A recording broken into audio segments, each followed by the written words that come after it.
Yo guys, I'm Niek from Produce School and welcome back to a brand new video. In this video I'm going to show you 3 ways to glue your kick and bass together. Enjoy!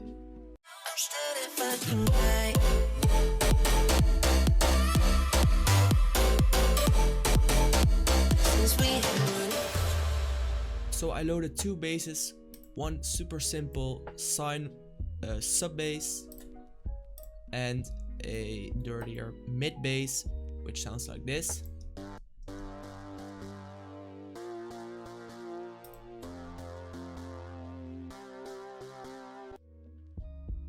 And I'm using this kick from the Cashmere pack. Together they now sound like this.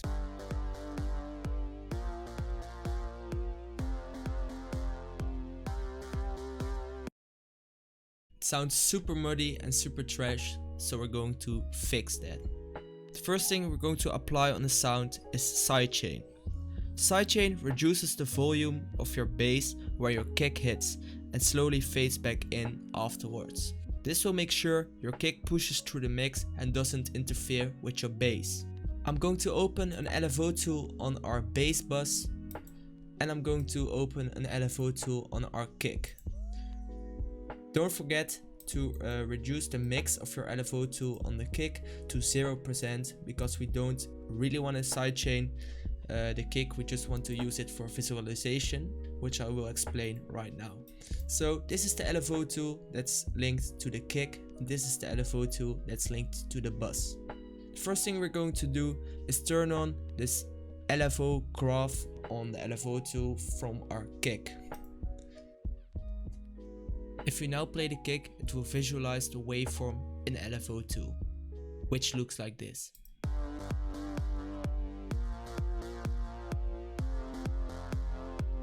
Now we can adjust the LFO tool on the bass to the waveform of this kick. So make sure the volume fades in fully after the kick stops playing.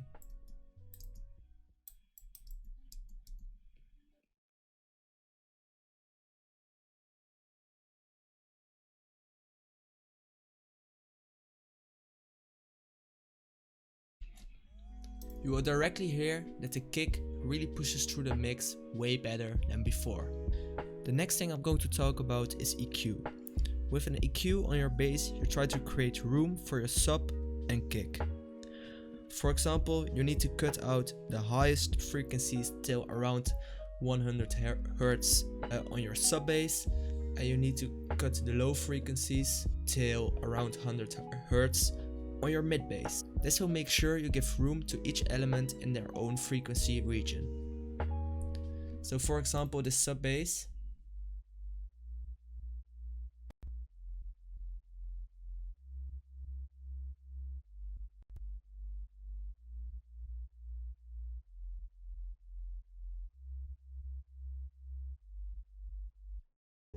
I cut all the frequencies till 100 Hz to create space for like the mid bass and the high bass if you have one. Then on the mid bass I'm going to do the same, but I'm going to cut out all the low frequencies till 100 Hz. I'm also going to cut out some of the highest treble frequencies, but make sure you don't cut out too much of the high frequencies and the high mids. This will lead to a loss of harmonics in your sound. For example, if I do this or this,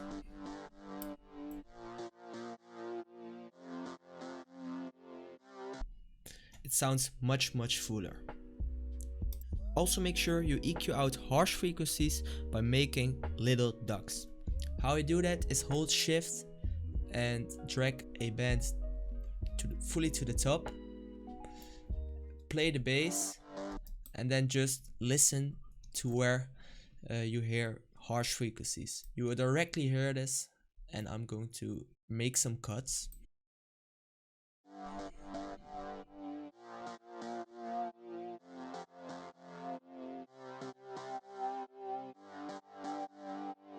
For example, here, this frequency really is harsh to my ear, so I'm going to cut that out. Don't cut it out fully, but just do little subtle cuts.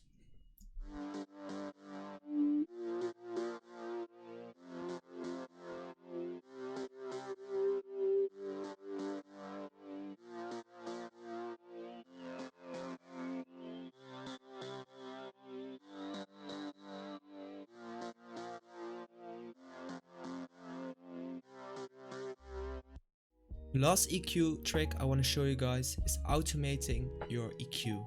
I open up this EQ on our sub bass, and the next thing we're going to do is determine the key where our kick is in.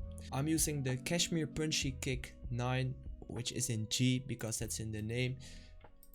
If it's not in the name, you can use a plugin like G-Tune on your master, which will also give you the key of a kick.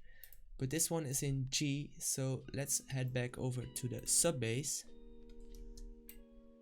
and select key on the second band, key, G, and select G1.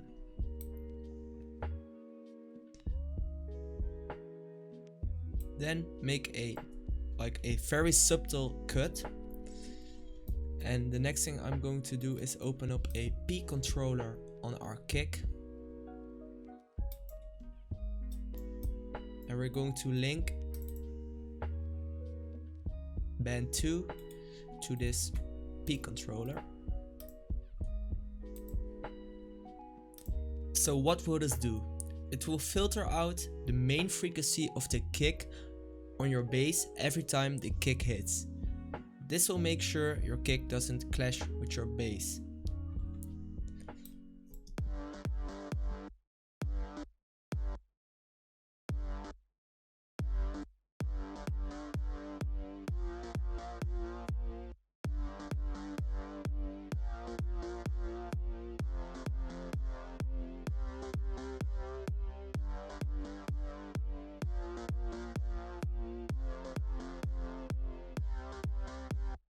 The third tip I'm going to give you is keep your lowest sounds in mono. For example, your sub bass and your kick, keep them in mono.